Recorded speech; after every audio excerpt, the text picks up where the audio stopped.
Today, our lesson is 1 Kings chapter 12, and it's verses 1 through 24. And then our focus is 12, 1 through 11, and then 16 and 20.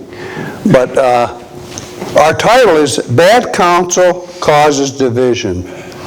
And our lesson gives a valuable lesson on leadership. The worldly leaders use coercion, intimidation, and force to get their people to do what they want. And you see that a lot today in a lot of factories. They'll push and push and push and to get what they need done, not caring really what it does to their workers. All they're concerned with is they get their work out. And then Jesus said to be first in his kingdom requires service. God calls servants to be leaders in his kingdom. Last week's lesson ended with judgment being pronounced on Solomon because his heart was turned to idols. Yes, it was Solomon's sin that divided the kingdom. It was the folly of his son, Rehoboam, that set it in motion. Remember, God's sovereignty will never violate the free choices of humanity. God uses our good or bad choices to accomplish his will on earth. That's one thing I noticed when sometimes he'll never force himself on anybody. Never force him. Even if he knows that you're going to do wrong, do something, he'll let you do that. He won't force himself on you. So that's something to remember. And then I start in 1 Kings chapter 12 and verse 1. Rehoboam went to Shechem, for all Israel were come to Shechem to make him king. Shechem was a significant city in the northern part of the kingdom, and meeting there was a way to demonstrate his authority over the entire nation, not just the southern tribes of Judah and Benjamin. By going to Shechem, Rehoboam hoped to gain support and allegiance of the northern tribes. That's one of the reasons he went there. He wanted to gain their support.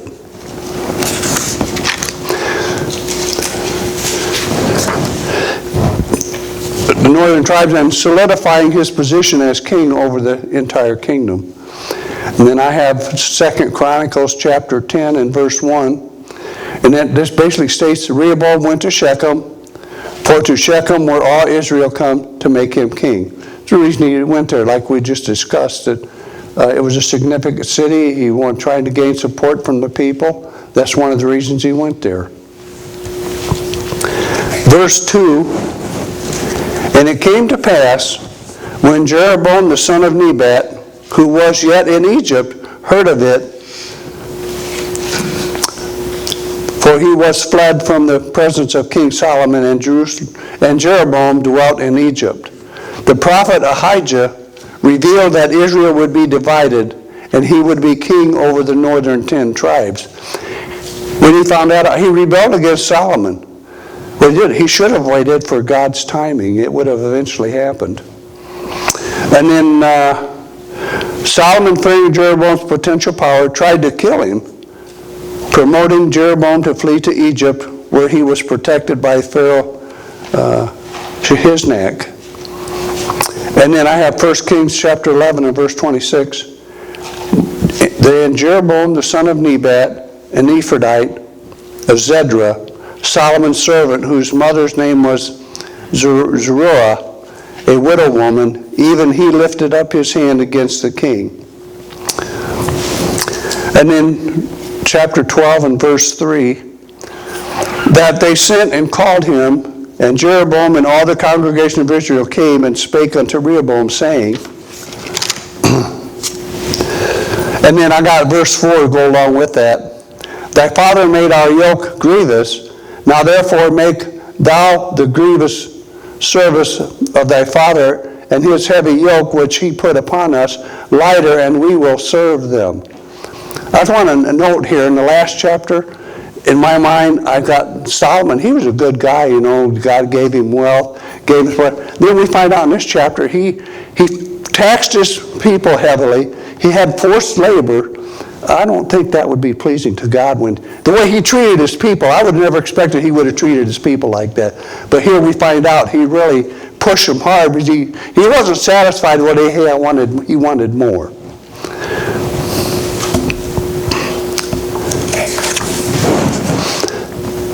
The people called Jeroboam to be their king. Like Solomon had a heavy weight of taxation on them, their main issue was forced labor. When Rehoboam became king, the people wanted a lighter workload and less taxation. That's what their request was. That's what they were after. They wanted Rehoboam to lighten their load and make their life easier. And then I got verses 5, 6, and 7 going together. And he said unto them, Depart yet for 3 days, then come again to me. And the people departed. And King Rehoboam consulted with the older men that stood before Solomon his father while he yet lived, and said, How do ye advise that I may answer these people? And they spake unto him, saying, If thou wilt be a servant unto the people this day, and will serve them, and answer them, and speak good words to them, then they will be thy servants forever.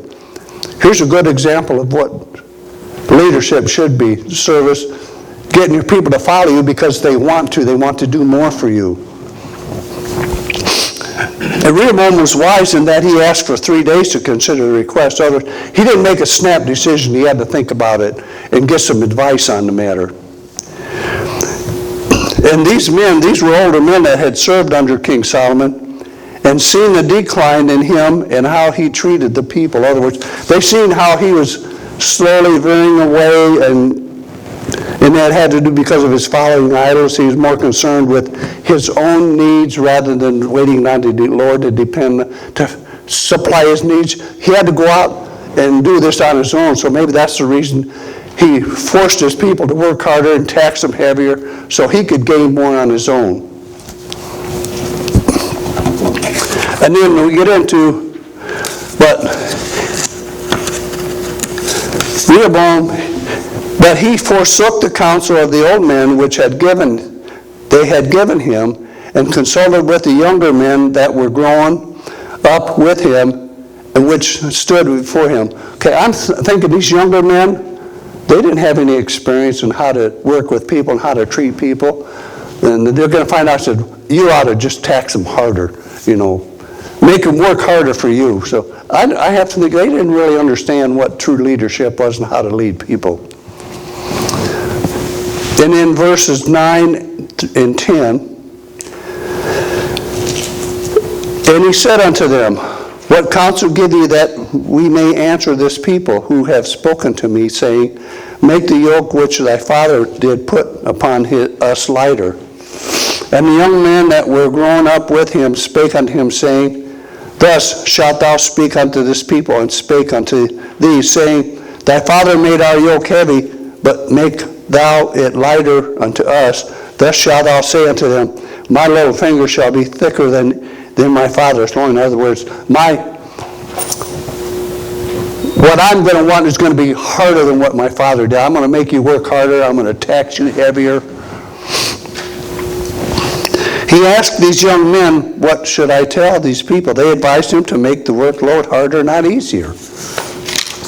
And in verse 11, And now whereas my father did laid you with a heavy yoke, I will add to your yoke. My father hath chastised you with whips, but I will chastise you with scorpions. In other words, if you think my father's punishment was bad, wait till you see mine. And you're going to wish that you was back under my father's command.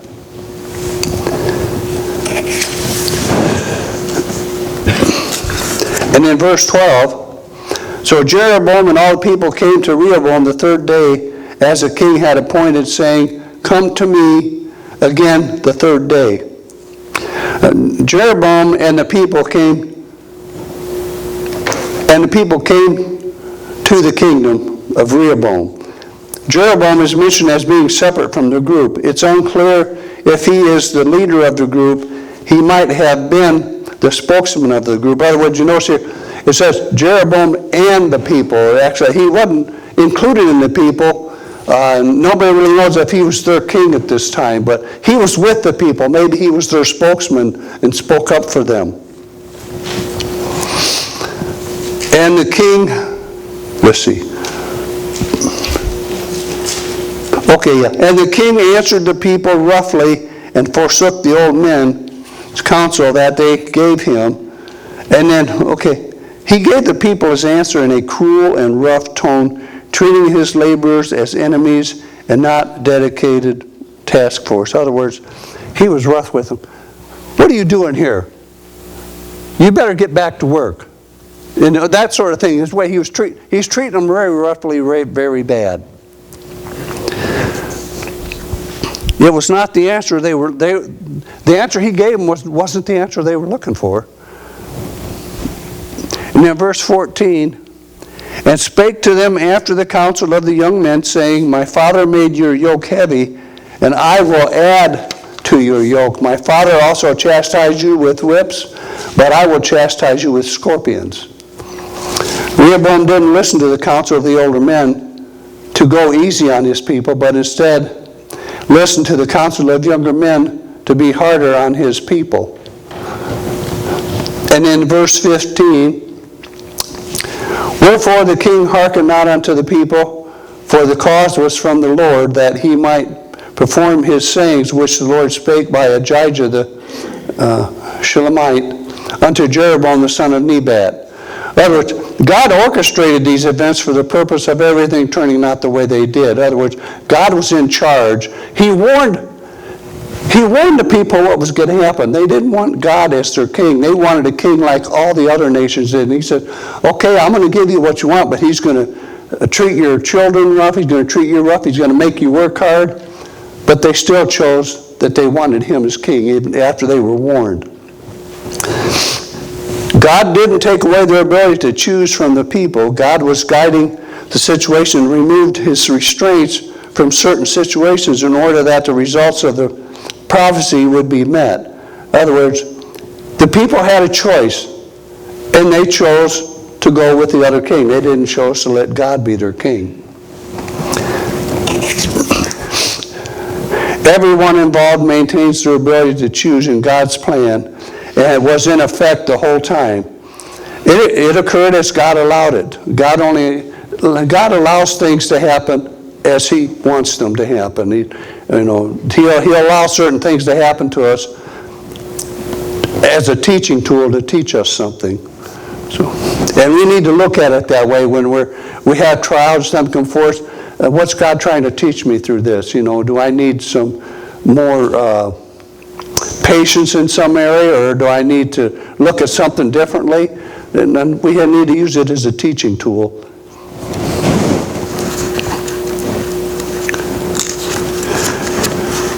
And then I got 1 Kings chapter 11, verse 11. Wherefore the Lord said unto Solomon, for as much as this is done of thee, and thou hast not kept my covenant and my statutes which I have commanded thee, I will surely rent the kingdom from thee and will give it to thy servant.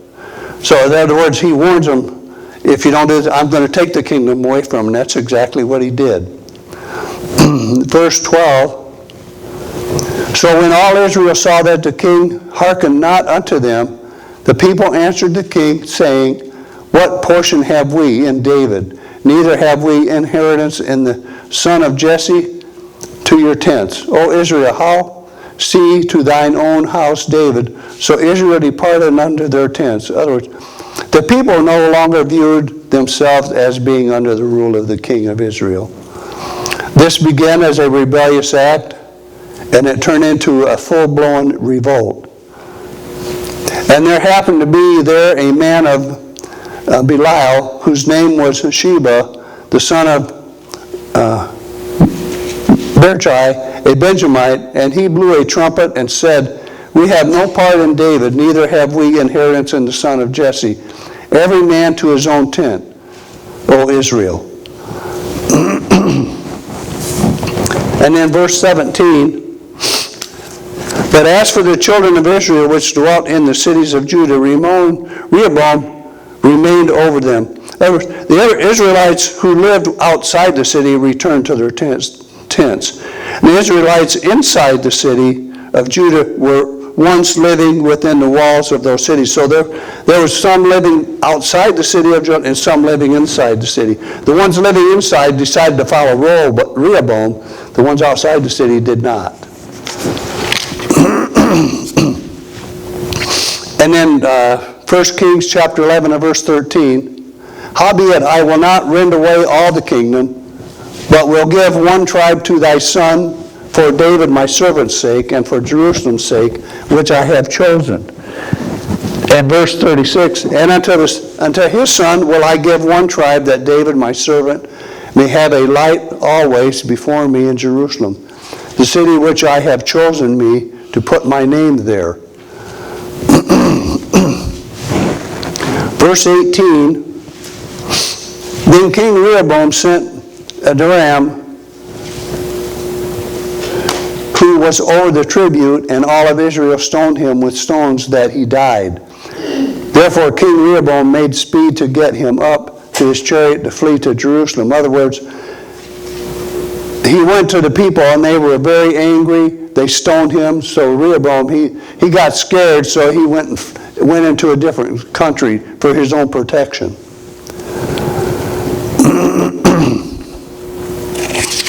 Now during Solomon's reign, Adoram was in charge of the tribute of forced labor for King Solomon. Under King Rehoboam, he had the same position. In other words, he assumed the same position under King Rehoboam. King Rehoboam, in his response to the people, rebelled and sends Adoram, the taskmaster over forced labor, to quell the unrest. But the people of Israel stoned Adoram to death, signifying the severity of the rebellion and the beginning of the split of the kingdom. In other words, they were very upset, and this shows partly the kingdom being split. And then verse 19, so Israel rebelled against the house of David unto this day. This describes the northern tribes of Israel, led by Jeroboam, rebelling against King Rehoboam and setting up their own kingdom, after Rehoboam's harsh response to their position for relief from heavy labor and tasks. So they started their own kingdom after that. They separated themselves because he wasn't going to lighten their load. And then 2 Kings 17, verse 21, this tells us, for he rent Israel from the house of David, and they made Jeroboam the son of Nebat king. And Jeroboam drave Israel from following the Lord and made them sin a great sin. In other words, Jeroboam didn't follow the Lord. He veered from the Lord. He did what was right in his own eyes, didn't consult the Lord. And then verse 20, and it came to pass, when all Israel heard that Jeroboam was come again, and they sent and called him unto the congregation, made him king over all Israel, there was none that followed the house of David, but the tribe of Judah only. The Israelites, upon hearing of Rehoboam's return from Egypt, assembled, proclaimed him king over all the tribes of Israel, with only the tribe of Judah remaining loyal to the house of David.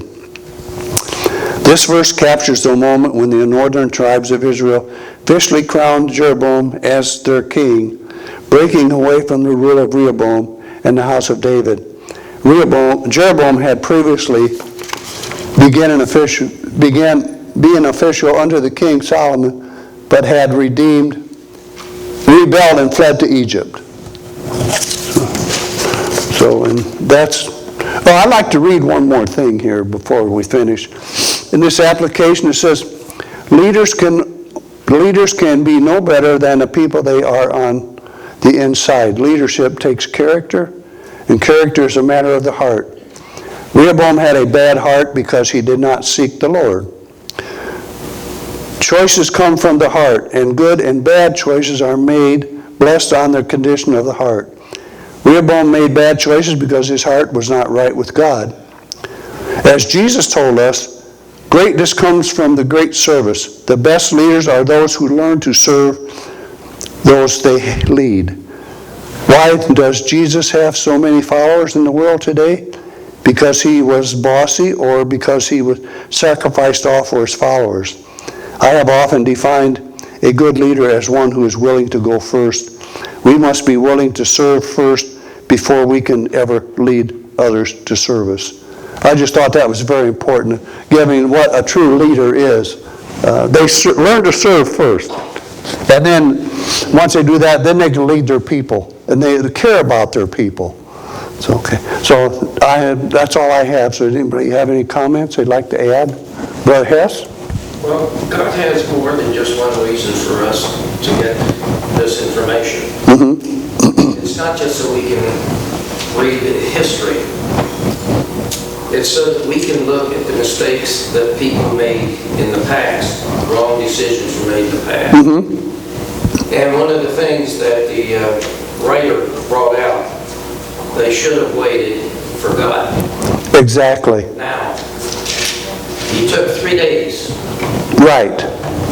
Now the lesson is, for instance, we as a church make the final decision as our leaders tell us what they feel that God has laid upon their heart. So it's a responsibility then for the people to have some time to pray about things like this, and then come back and make a decision on whether or not, they feel that God is leading in that direction. So sometimes what happens is we get an idea and we vote on it just like that. Yes. And we find out we made a mistake. Right. We saw here what happened there. God told them in advance. He has things laid out. They were warned.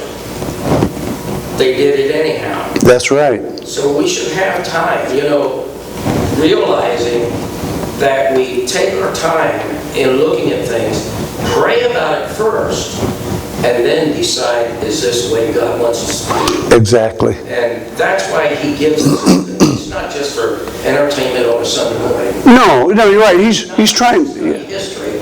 It's to study and find out what people did here and how God dealt with the situation.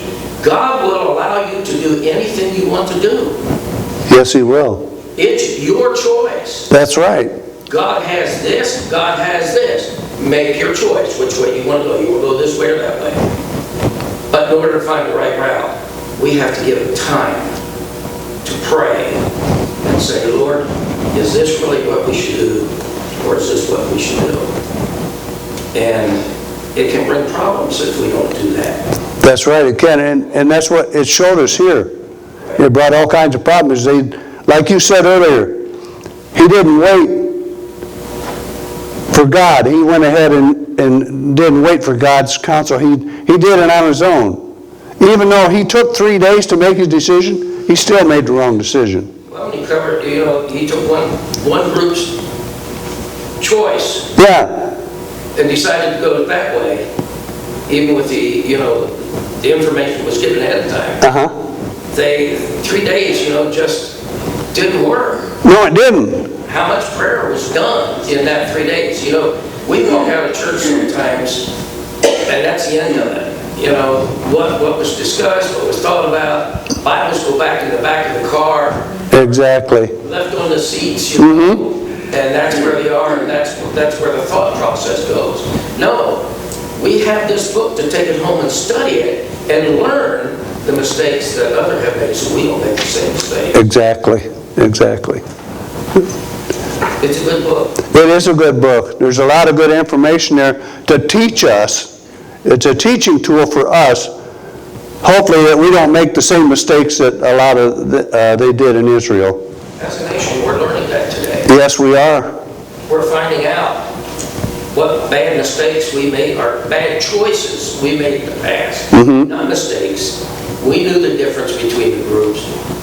We voted the way we wanted to vote. Exactly. Not by looking at the mistakes that were made, or choices that were made prior to that. By going that way. So we have to even pray in voting. We better do some praying before we vote. Exactly. Because you see what we had in the last 4 years. Oh, yeah, yes. It's hard now to get out of that groove, because you still have a lot up here that say, well, this is the kind we want. It's going to be tough to get out of the mess. But people went the way that they wanted to go because it sounded good, not because of prayer and listening to what this group wanted to do and what that group. And that's what this is all about. These people said, we want a king, just like everybody else. Exactly. God gave them what? Yeah. They had the choice.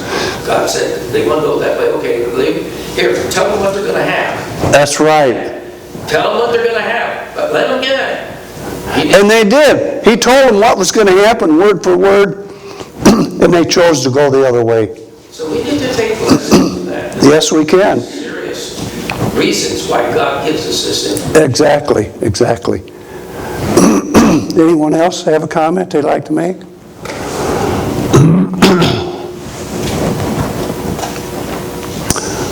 Okay, if there's no other comments, Rob, could you dismiss us, please?